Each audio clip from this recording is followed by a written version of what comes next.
حضرت آدم علیہ السلام کا جب پتلا بنایا گیا مٹی سے، تو اللہ تبارک و تعالیٰ نے جبریل امین کو حکم دیا کہ زمین سے مٹی لائی جائے. ٹھیک ہے. ایک بات ہمیشہ یاد رکھیں، یہ بڑی کمال کی بات ہے کہ ہم سب کی مٹی وہیں سے لی گئی ہے جہاں پر ہماری تدفین ہونی ہے. یہ قدرت کا ایک بڑا خوبصورت اصول ہے.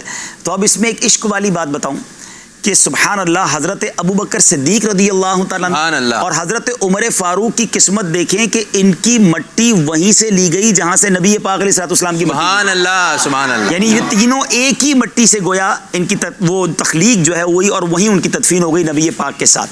لیکن جب حضرت آدم علیہ السلام کی مٹی لینے کے لیے جبریل امین آئے نا دنیا میں، تو انہوں نے جب مٹی کے لیے ایک مٹھی اٹھائی تو پوری زمین کی اوپری لیئر تھی مٹی کی، وہ رول ہو کے سمجھ لے ان کے ہاتھ میں آ گئی. اچھا، اس میں پھیکی مٹی بھی تھی، میٹھی بھی تھی، لال بھی تھی، کالی بھی تھی، وائٹ بھی تھی، الگ الگ مزاج اور الگ الگ رنگ کی مٹیاں تھیں، اور اس مٹی سے حضرت آدم علیہ السلام کو بنایا گیا.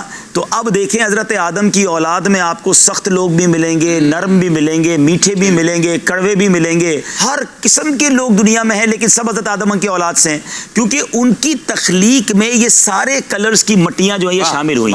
افریقہ کی مٹی بھی شامل ہوئی، یوں سمجھ لیں یورپ کی بھی شامل ہوئی، پاک و ہند کی، ایشیا کی بھی ہوئی، تاکہ ہر طرح کی اولاد آدم ہوئی. حضرت آدم علیہ السلام کا جب پتلا بنا لیا گیا اور اس میں روح ڈالی گئی، تو سب سے پہلے روح پہنچی ناک پر.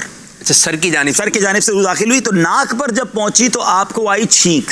تو پہلا لفظ جو آپ کی زبان سے نکلا وہ الحمدللہ نکلا. لیکن حضرت آدم علیہ السلام نے جب الحمدللہ کہا تو اس وقت جواب دینے والا تو کوئی نہیں تھا.